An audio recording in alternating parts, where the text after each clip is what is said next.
नमस्कार, मैं हूं संजय शर्मा। आप देख रहे हैं 4 PM गुजरात। सबसे पहले तो गुजरात वालों का दिल से आभार व्यक्त करूंगा। मुझे लगता था कि गुजराती भाई लोग हिंदी नहीं जानते हैं तो मेरा चैनल क्या चलेगा, लेकिन लाखों लाख सब्सक्राइबर हो गए गुजरात में। अब गुजराती भाइयों को बुरा तो लगेगा, लेकिन मैं आज गुजराती लॉबी की बात करने जा रहा था अभय दुबे जी से। मैं कह रहा था राहुल गांधी क्यों इतना नाराज हो जाते हैं प्रधानमंत्री जैसे। एक टॉफी तो दी है, एक प्रधानमंत्री को टॉफी दी है और बीजेपी और कांग्रेस में जंग शुरू हो गई है। अभय दुबे जी से पूछा मैंने, क्या वाकई में देश में ऐसी आर्थिक तबाही आ रही है? लोग मुझसे पूछ रहे हैं कैश घर में रखे हैं बैंक में, और अभय दुबे जी ने कहा कि मेरे घर में भी ये सवाल पूछा जा रहा है। चलते हैं उन्हीं के पास, उनसे सुनते हैं। आप मेरी इतनी मदद करिए, चैनल को गुजरात के हर जिले में पहुंचाइए, क्योंकि गुजरात के दिल की बात मैं आपसे करने बहुत जल्दी शुरू करने जा रहा हूँ। शुक्रिया, thank you. 4 PM news network में बहुत बहुत स्वागत है अभय जी। आज मैं अपने मन की बात कहना चाहता हूँ, इसलिए आज मुझे बोल लेने दीजिए पूरा। मैं बहुत दुखी हूँ। भारत इकलौता ऐसा देश है दुनिया में जहां काम का देवता है। भारत दुनिया का इकलौता देश है जहां हमारे यहाँ काम शास्त्र है, जहां हमारे यहाँ खुजराहों में मंदिर बने हुए हैं जो काम शास्त्र की पूरी दीक्षा देते हैं। बाकायदा काम क्रीड़ा की वहां फोटो प्रतिमाएं हैं। हमारे यहाँ प्रेम को सबसे ज्यादा महत्व दिया गया है। प्रेम ही को ही जीवन दिया गया है। प्रेम को ही बताया गया कि हर व्यक्ति से, पेड़ से, प्रकृति से, सूर्य से, चांद से, नदी से, सबसे प्रेम करो। टॉफियां बांटो, गुलाब बांटो। अगर एक प्रधानमंत्री ने दूसरे देश के राष्ट्राध्यक्ष को एक मेलोडी दे दी, टॉफी दे दी, इतना हल्ला। राहुल गांधी का एकदम दिमाग को पता नहीं क्या हो गया। पता है क्या लिख रहे हैं?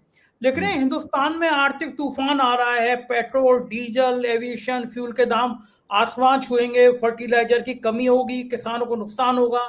हमारे प्रधानमंत्री ने कहा सोना मत खरीदो, ज्यादा गाड़ी मत चलाओ, विदेश मत जाओ। खुद हजारों करोड़ के जहाज में विदेश जाकर इटली के प्रधानमंत्री मेलिनो को मेलोडी टॉफी खिला रहे हैं। प्रधानमंत्री नरेंद्र मोदी जी ने रील बनाई है, भारत में परेशान हो रहे लोगों का अपमान है। इस राहुल गांधी को प्रेम की भाषा ही समझ में नहीं आ रही। किसी से दोस्ती हो सकती है, प्रेम का मतलब वैसा प्रेम ना निकाला जाए। दो अच्छे लोगों के बीच में दोस्ती हो सकती है। इतनी बढ़िया खूबसूरत फोटो थी, बालकोनी में खड़े होकर ठंडी ठंडी हवा का आनंद ले रहे थे दोनों राष्ट्राध्यक्ष, टॉफी दे रहे थे। ऐसी तो राष्ट्रों के संबंध अच्छे होते हैं, और राहुल गांधी ऐसी बातें कर रहे हैं। अरे क्या फर्क पड़ जाएगा? थोड़ी मंदी आ गई, क्या फर्क पड़ गया कि अगर पहली 100 लिस्टें जो कंपनियां हैं, पहली बार भारत की कोई भी कंपनी पहली 100 कंपनियों में है ही नहीं, निकाल दी गई है। क्या फर्क पड़ गया? हम लोग तो दानवीर आदमी है, दान मांग के काम चला लेते। पहली 100 कंपनियों में ना हो, पहले रिलायंस थी, एचडीएफसी थी, टीसीएस थी, सब बाहर हो गई, लेकिन टॉफी तो खिला रहे हैं ना। ये राहुल गांधी प्रेम से इतनी नफरत क्यों करते हैं भाई जी? मेरे को कुछ समझ में नहीं आ रहा। देखिए, राहुल गांधी की समस्या ये है कि वो इस बात को अच्छी तरीके से जानते हैं कि इटली की प्रधानमंत्री मेलोनी और नरेंद्र मोदी के बीच में फर्क क्या है। और इस फर्क को अगर आप डोनाल्ड ट्रंप से इन दोनों नेताओं के संबंधों के आईने में देखें तो बिल्कुल ये फर्क साफ हो जाता है। मेलोनी और डोनाल्ड ट्रंप के बीच में बहुत अच्छे संबंध थे। दोनों ही राइट विंगर्स हैं, दोनों ही दक्षिणपंथी नेता हैं, और दुनिया में दक्षिण पंथ का जो उभार हुआ है उसके शीर्ष पे हैं ये दोनों नेता, डोनाल्ड ट्रंप और इटली की मेलोनी। और डोनाल्ड ट्रंप को ये पूरी उम्मीद थी कि उनकी जो राजनीति है, जिसके जरिए वो दुनिया में दोबारा दबदबा कायम करना चाहते हैं, उस राजनीति का सबसे ज्यादा समर्थन अगर कहीं से आएगा तो इटली से आएगा समर्थन। ये डोनाल्ड ट्रंप मानते थे, और वो पूरी तरीके से डोनाल्ड ट्रंप, इसमें उनका पूरा विश्वास भी था इसका। और शुरू में मेलोनी ने डोनाल्ड ट्रंप का बड़ा समर्थन भी किया, हर मामले में वो उनका समर्थन करती थी डोनाल्ड ट्रंप का। लेकिन धीरे धीरे क्या हुआ, डोनाल्ड ट्रंप ने जब टैरिफ की मिसाइलें दागनी शुरू की ईरान के ऊपर, तो बाद में हमला किया उन्होंने। पहले तो उन्होंने सारी दुनिया में हमला किया, और उस हमले में उन्होंने अपने किसी दोस्त को भी नहीं छोड़ा। उन्होंने कनाडा को नहीं छोड़ा, जो एक तरह से देखा जाए अमेरिका और कनाडा में क्या है, जैसे भारत और नेपाल है, इस किस्म का है दोनों में स्थिति, अमेरिका और कनाडा। और जो जिन लोगों से उनके अच्छे संबंध थे, उन सबके ऊपर उन्होंने टैरिफ की मिसाइलें डोनाल्ड ट्रंप ने दागी, और उन्होंने इटली के ऊपर भी दागी। इससे मेलोनी का माथा ठनका, और उन्होंने डोनाल्ड ट्रंप के प्रति आलोचनात्मक दृष्टि से सोचना शुरू किया। उसके बाद जब यूरोप ने डोनाल्ड ट्रंप के खिलाफ विद्रोह किया, उसमें सबसे पहले तो स्पेन के प्रधानमंत्री ने उस विद्रोह का नेतृत्व किया। हम लोग जानते हैं कि स्पेन के प्रधानमंत्री ने साफ कहा कि ये सब नहीं चलेगा, और जो ईरान के ऊपर जो हमला हुआ उस हमले का भी उन्होंने विरोध किया। और जब स्पेन के प्रधानमंत्री ने उसके ऊपर हमले का विरोध किया तो मेलेनी भी जो है ना, वो डोनाल्ड ट्रंप की आलोचक हो गई। और डोनाल्ड ट्रंप ने जिस तरीके से अपने साथी राष्ट्राध्यक्षों के साथ बातचीत की, किसी के साथ बदतमीजी की, किसी को धमकाया, किसी को हड़काया, किसी के बारे में कहा कि ऐसा ही है। जापान के प्रधानमंत्री से बदतमीजी की उन्होंने, डोनाल्ड ट्रंप ने उनको पर्ल हार्बर की याद दिलाई। जब जापान के प्रधानमंत्री से पर्ल हार्बर की याद दिलाई तो उसका इटली के प्रधानमंत्री ने काफी बुरा माना। फिर उन्होंने स्पष्ट रूप से कहना शुरू किया, और जो महिला राजनेता डोनाल्ड ट्रंप की बड़ी प्रशंसक थी, और डोनाल्ड ट्रंप जिसके बड़े प्रशंसक थे, बहुत एक दूसरे की दोनों तारीफ किया करते थे, ऐसा लगता था दोनों एक ही थैली की चट्टे बट्टे हैं, इस तरह तारीफ किया करते थे। आज स्थिति यह है कि यूरोप में स्पेन के प्रधानमंत्री के बाद और ब्रिटेन के प्रधानमंत्री स्टारमर के बाद में अगर कोई और दूसरा नेता, जो इटली ऐसा महत्वपूर्ण राष्ट्र है, मतलब जो है जिसने, जहां रेनेसांस, यूरोपीय पुनर्जागरण इटली के फ्लोरेंस नगर में ही हुआ था, यानी जो यूरोपियन सभ्यता है उस सभ्यता की बुनियाद जो है ना वो इटली के फ्लोरेंस नगर में पड़ी थी। वो डोनाल्ड ट्रंप के साथ नहीं है। तो जो यूरोप ने विद्रोह किया उसका नेतृत्व इन तीन नेताओं ने किया। बाद में फ्रांस के राष्ट्रपति उसके साथ आगे जुड़ गए। आज यूरोप अमेरिका से अलग हो गया है, कोई दोनों में झगड़ा नहीं है, लेकिन यूरोप का कहना यह है कि अब हम अमेरिका को उस तरीके से अपना नेता नहीं मानते। अब आप आइए नरेंद्र मोदी को, जिनकी दी हुई टॉफी मेलोनी खा रही हैं। नरेंद्र मोदी को देखिए आप, नरेंद्र मोदी और डोनाल्ड ट्रंप के संबंध कैसे हैं? नरेंद्र मोदी और डोनाल्ड ट्रंप के संबंध बिल्कुल मालिक और गुलामों जैसे संबंध हैं। डोनाल्ड ट्रंप अगर कहेंगे आप उठ जाओ तो उठ जाते हैं, बैठ जाओ तो बैठ जाते हैं। आपको याद होगा ओवल ऑफिस में जब पत्रकार लोग सवाल पूछ रहे थे तो उन्होंने एक सवाल नरेंद्र मोदी की तरफ दागा। नरेंद्र मोदी उस सवाल का जवाब देने के चक्कर में कुछ हकलाने लगे तो डोनाल्ड ट्रंप ने कहा, question has been asked for the prime minister but I will answer it. उसका जवाब किसने दिया? उसका जवाब ट्रंप ने दिया, जो सवाल नरेंद्र मोदी से पूछा गया था। भारत के प्रधानमंत्री से पूछे गए सवाल का जवाब अमेरिका के राष्ट्रपति ने दिया और प्रधानमंत्री ने उनको ये करने दिया। इसको प्रधानमंत्री ने अपनी बेइज्जती नहीं माना और अमेरिका के राष्ट्रपति ने उसका जवाब दे दिया सवाल का। आप सोचिए कि दोनों के बीच में संबंधों का स्तर क्या है। ऐसे ही है कि कोई घर में छोटा भाई होता है, उससे अगर कोई बाहर का आदमी मेहमान आके कोई सवाल पूछ दे और थोड़ा वो हकलाने लगे तो बड़ा भाई कहता है कि बड़ा भाई उसकी मदद करता है सवाल का जवाब देने में। तो उसे बिग ब्रदरली एटीट्यूड बोलते हैं अंग्रेजी में। इसे कहते हैं दादा बड़े भाई को दादा बोलते हैं ना घर में। मेरा छोटा भाई भी मुझे दादा बोलता था। इसको कहते हैं बिग ब्रदरली एटीट्यूड। तो नरेंद्र, अगर आप बहुत शालीन भाषा में कहें, अगर आप खराब भाषा में कहें तो कहेंगे कि नरेंद्र मोदी गुलाम और मालिक के संबंध है, और शालीन भाषा में कहें तो ये बिग ब्रदर है डोनाल्ड ट्रंप नरेंद्र मोदी के लिए। आप इससे अंदाजा लगाइए कि नरेंद्र मोदी की दरअसल अंतरराष्ट्रीय जो राजनय है, अंतरराष्ट्रीय डिप्लोमेसी है, उस डिप्लोमेसी में नरेंद्र मोदी किस जगह पर खड़े हुए हैं।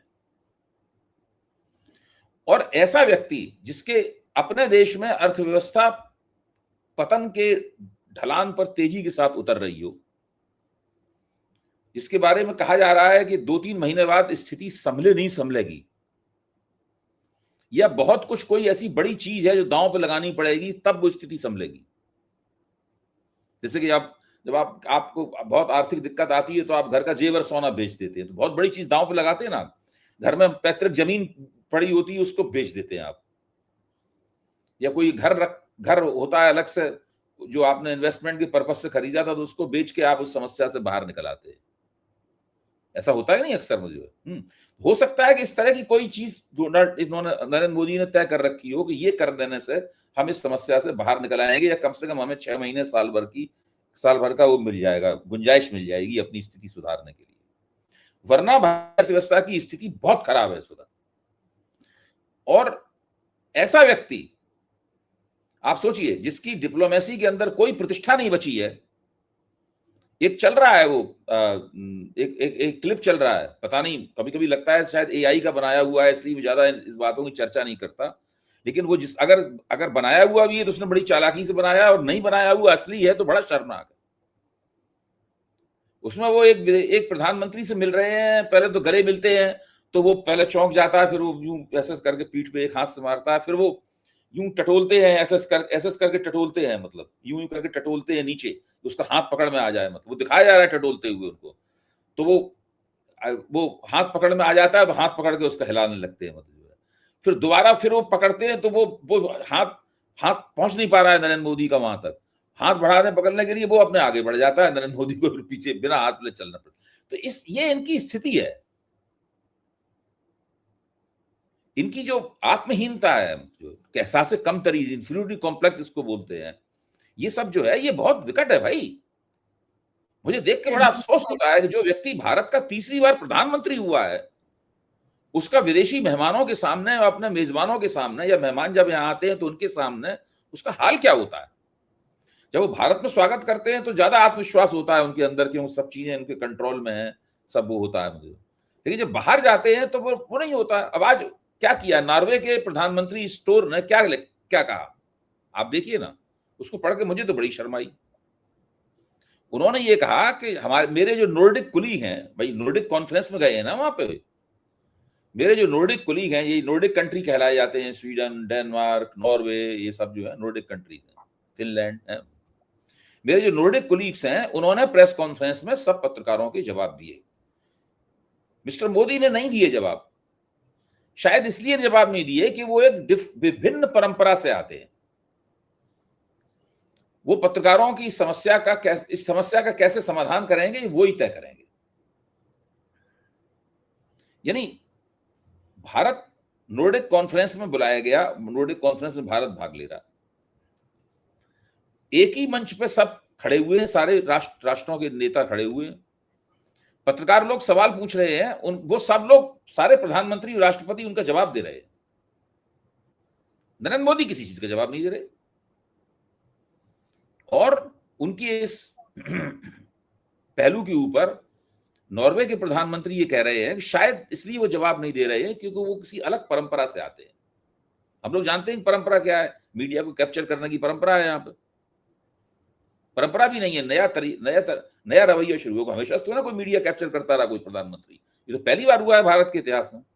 लेकिन वो कह रहे हैं कि अलग परंपरा से आते हैं और वो समस्या का कैसे समाधान करेंगे वो ही जाने भाई, ये उन्होंने बोला है। सही बात मैं है। इस बात को लंबा खींच रहा हूं, लेकिन मैं कह रहा हूं कि ये राहुल गांधी की जो आपत्ति है, राहुल गांधी की शैली, राहुल गांधी के शब्दों का इस्तेमाल किया, क्या किया, वो एक अलग बात है। लेकिन उसका मर्म क्या है उस आपत्ति का? उसका मर्म ये है आपत्ति का कि एक व्यक्ति जिसकी अर्थव्यवस्था पूरी तरह ढह जाने के कगार पर है, जिसकी विदेश नीति पहले ही ढह चुकी है, ऐसा कोई डिपार्टमेंट नहीं है इनकी सरकार का जो कोलैप्स होने की स्टेज में ना हो, ढह जाने की। और वो आदमी वहां जाके विदेश यात्राएं कर रहा है, लोगों के टटोल रहा है, किसी रास्ते हाथ मिल जाए तो पकड़ के हिला दूं, इटली की प्रधानमंत्री को टॉफी दे रहा है, ये सब नाटकबाजी वहां चल रही है। और हर चीज जो है ना, किस तरह मोदी जी के डंके बज रहे हैं, किस तरह मोदी जी की बल्ले बल्ले है, दूसरे देशों के नेता मोदी जी के साथ कितने हिले मिले हैं, कितने पर्सनल दोस्त हैं। जब सब लोग जानते हैं कि डिप्लोमेसी पर्सनल दोस्ती दुश्मनी से नहीं होती है। डिप्लोमेसी अपने राष्ट्र के इंटरेस्ट को कैसे, हित को कैसे सिद्ध किया जाए, इसका नाम है जी।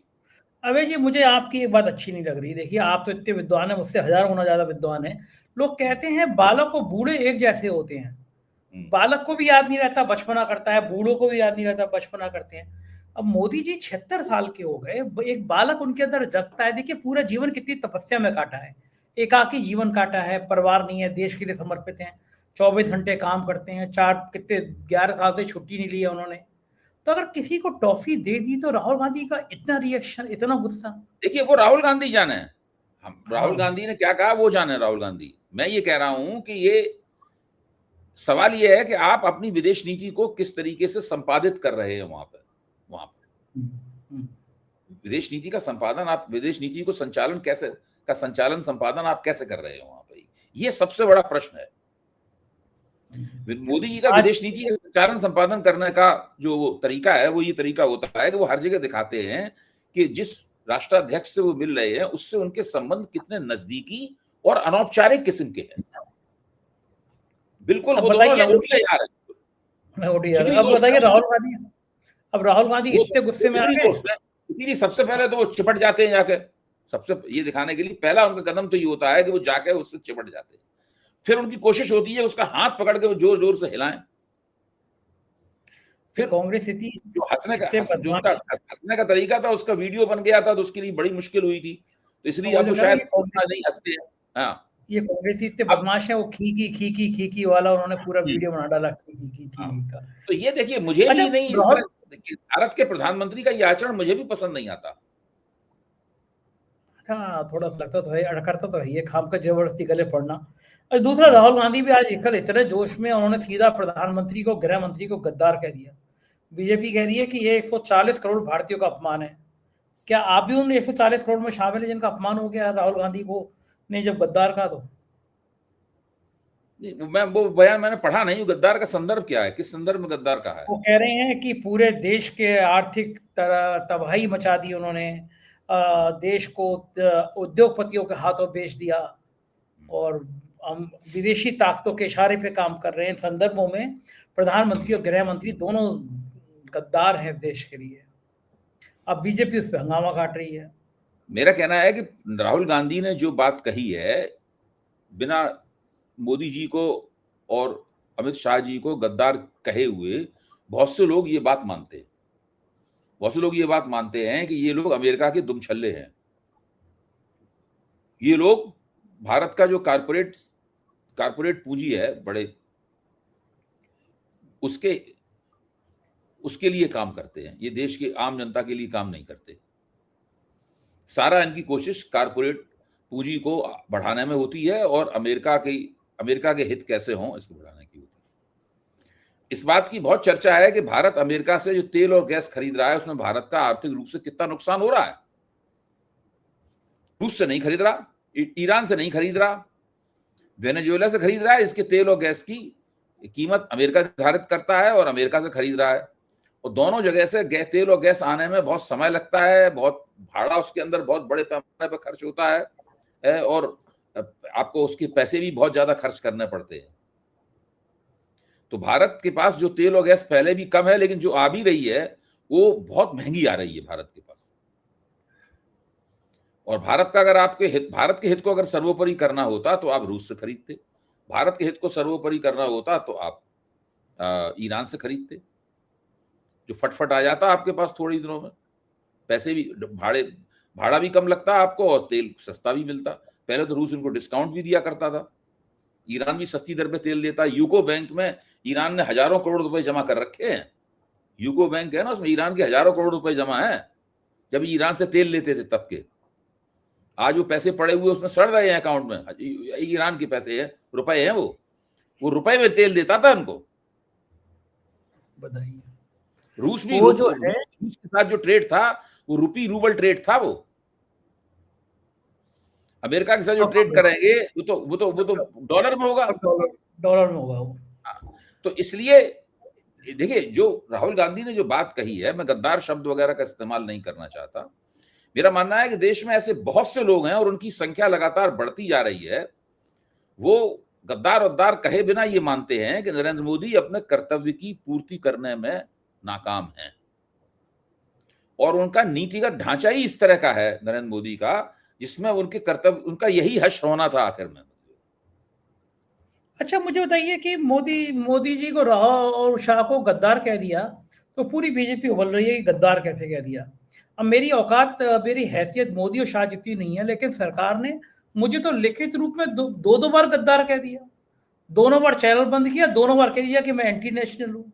मेरे माथे पे पूरा चिपका दिया कि मैं गद्दार हूँ, भारत के खिलाफ हूँ। वो तो एक बार हाई कोर्ट ने, एक बार सुप्रीम कोर्ट ने अगर नहीं हटाया होता मेरे चैनल को तो मेरे माथे पे तो परमानेंट चिपक जाता, मैं गद्दार हूँ, देखिए, एंटी भारतीय नेशनल। जनता पार्टी के प्रवक्ता और भारतीय जनता पार्टी तमाम वामपंथियों को, बहुत सारे उदारतावादियों को, नागरिक अधिकारों के लिए काम करने वालों को, एनजीओ चलाने वालों को, इन तमाम लोगों को लंबे अरसे से देशद्रोही और गद्दार कह रहे हैं।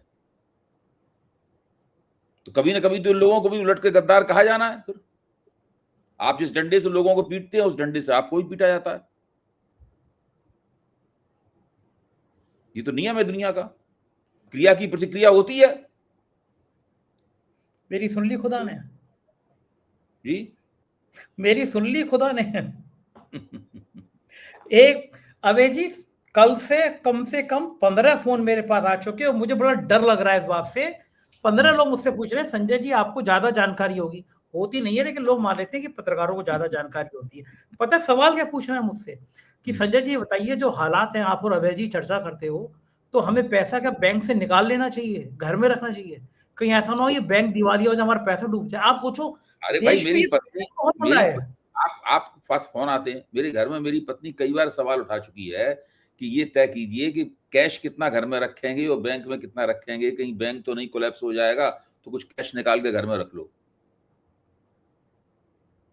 अच्छा अभय जी, अगर कर्जा एक होता है हमारे बैंक मित्र हैं जो कि आर्थिक प्रश्नों के ऊपर बोलते हैं, वो हमेशा लोगों को राय देते हैं कि पैसा हो ठीक सोच समझ के खर्च करना, ज्यादा पैसा मत खर्च कर देना, कुछ घर में नकद भी रखना, वो सब राय देते हैं इस तरह की, उससे और ज्यादा लोगों के दिमाग में बात आती है। अच्छा अभय जी, अगर बैंक डूबता है, हमने कर्जा ले रखा हो, तो कर्जा हमें वापस तो नहीं करना पड़ता फिर? बैंक से नहीं, बैंक कर्जा तो ले लेगा वापस, पैसे कर्जा कोई वापस नहीं नहीं छोड़ेगा। हाँ, करेगा। हाँ। उसमें कोई मुझे बता रहा था कि पासबुक पे लिख कर आता है कि आप अगर बैंक डूबा। ये मत मानिए, वो तो भाई आप तो लिख के दे चुके हैं कि आपने कर्जा लिया है, आप उस सबूत को तो नहीं मिटा सकते। हम हाँ, भी किसी विजय तरह आप माल्या। फाइल वाइल को वहां से गायब करवा दें, जो उसमें लिखा है, आपकी जो लोन की फाइल जो है ना, वो लुप्त हो जाए एकदम हवा में जादू की जोर से, तो आप क्लेम करेंगे हमने तो लिया ही नहीं आपसे कर्जा। हमने तो बैंक से कर्जा लिया, उसको निपटा दिया, अपने कागज वापस मांगे, तो बैंक वाले ने हमसे कहा कि आर्थिक अपराध अनुसंधान से जांच आया है, ये लेटर आया है, आपकी हम पड़ताल कर रहे हैं, इसलिए कागज हमारे वापस नहीं करेंगे। हमने कहा ये जांचें कब खत्म होंगी? ईडी की जांच, ईओडब्ल्यू की जांच, इनकम टैक्स की जांच, ये जांचें ही, मतलब मुझे कभी भी ऐसा लगता है मैं दाऊद इब्राहिम का चचा हूं, मतलब मेरे पीछे एक न एक जांचें चलती रहती हैं मेरी जांचें। लेकिन आता मुझे मजा है, अगर 2-3 महीने में एक आध जांच ना हो तो मुझे लगता रहता है कि मेरा ग्राफ गिर रहा है, मतलब मेरा को कोई पूछ काम नहीं रहा ठीक कि नहीं कर रहे हैं, दो ठीक तीन से महीने काम में नहीं कर रहे। ठीक से काम नहीं कर रहे, 2-3 महीने में जांच हो जानी चाहिए। लेकिन अब मैं कोई विजय माल्या, अंबानी, अडानी, ललित मोदी तो हूं नहीं कि बैंक से कर्जा लूं और वो बैंक माफ कर दे। बड़ा मुद्दा आया है सामने, लाखों करोड़ रुपया बैंक ने एनपीए माफ कर दिया इन उद्योगपतियों का, तो बेचारे पुरानी गरीब पुरानी थे। हाँ वो तो मतलब बहुत, वो तो जो है बिल्कुल सही कह रहे हैं। वो तो मजे देखिए, मजे वो रुपया जो वो जो कारपोरेट, इससे भी बड़ी बात यह है कि बहुत बड़ी 2019 में या उससे थोड़ा आगे पीछे इस सरकार ने जो देश की कारपोरेट घराने हैं उनका उनका वो माफ कर दिया था, उनका कारपोरेट टैक्स, मतलब उसको रियायत दी थी कारपोरेट टैक्स में, इस उम्मीद में कि वो लोग अर्थव्यवस्था में निवेश करेंगे।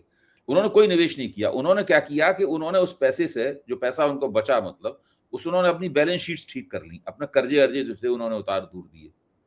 जैसे रिलायंस जो थी वो बहुत हैवीली डेटेड कंपनी थी, उसके ऊपर कर्जा बहुत था। जब इन्होंने वो सब माफ किया तो उसने, अंबानी ने ये किया कि उस सब कर्जा उतार दिया, अब रिलायंस के ऊपर कोई कर्जा नहीं है। मजे नहीं किए, मजे नहीं लोगों के हैं। आपसे जब मैं शो शुरू करने जा रहा था उसी समय खबर आ गई कि दूध 2 से 5 रुपए किलो लीटर महंगा हो गया, अलग अलग कंपनियों का। ब्रेड 5 रुपए महंगा। कहाँ बेचारे गरीब क्या करेंगे, रोटी खाएं, ये ब्रेड तो खाएं या महंगाई हवा बढ़ने खाएं? की शुरुआत है। देखिए, ये तो महंगाई बढ़ने की शुरुआत है। थोड़े दिनों में लोग ये गिनती भूल जाएंगे कि महंगाई कैसे बढ़ रही है। अब्दुल की चूड़ी टाइट हो गई। हाँ, सबकी अब्दुल के सबकी चूड़ी चक्कर में टाइट होती अब्दुल के है। चक्कर में पंडित जी की चूड़ी टाइट हो गई। मतलब बाकी टाइट होती अब्दुल तो बचे हुए रहा, बाकी लोग हो गई। है। बहुत बहुत शुक्रिया अभय जी। देखते हैं आने वाले कुछ महीने भारत में क्या तूफान लाएंगे। राहुल गांधी ने तो भविष्यवाणी कर दी, और बड़ी खराब बात है कि राहुल गांधी ने जो कहा 11 सालों में सब सही हुआ है। एक तो राहुल गांधी के शायद 32 दांत हैं, जो बोलते हैं वो सच हो जाता है। कोरोना से लेकर अब तक जो बोला बंदे ने वो सही हो गया। अब कह रहा है कि 3-4 महीने में वो तबाही आ रही है जो आप सोच नहीं सकते। भगवान, कम से कम इस बार तो राहुल गांधी की बात गलत हो जाए। बहुत बहुत शुक्रिया अभय जी, पता नहीं क्या होने वाला है देश में। Thank you. ये थे अभय दुबे जी। अब बताइए मैंने सही कहा या नहीं कहा? प्रेम कितनी बड़ी चीज होती है। भारत में अकेला देश, मैं फिर कह रहा हूँ, अकेला देश है जहाँ काम देवता हैं, जहाँ काम शास्त्र है, जहाँ खुदराव खुजराव के मंदिर हैं, काम कीड़ा के। उस देश में प्रेम को इतना महत्व दिया गया। प्रेम पिता पुत्र का होता है, पत्नी पति का होता है, बेटा बेटी का होता है। अब 76-77 साल के प्रधानमंत्री अगर दे दी किसी देश के राष्ट्राध्यक्ष को टॉफी, ठंडी ठंडी हवा में फोटो खिंचवा लिए, तो इतना बवाल क्यों? बड़े छोटे दिल के हैं राहुल गांधी, इतना बवाल नहीं करना चाहिए। और एक तो बंदे की जवान ऐसी है, जो कहता है वो सही हो जाता है। अब कह रहे हैं 3 साल में आर्थिक तबाही आ रही है और लोग डर रहे हैं बैंक में पैसा रख के, कैश घर में रख के। बताइए ये बातचीत आप लोगों को पसंद आई या नहीं, कमेंट करिएगा और मुझे बताइएगा आप मुझसे क्या सुनना चाहते हैं। कल से कोशिश करूंगा दिन में कुछ समय लाइव आके आप लोगों से बातचीत करूं, आपके मन की बात सुनूं और अपने मन की बात कहूं। बहुत बहुत शुक्रिया। Thank you.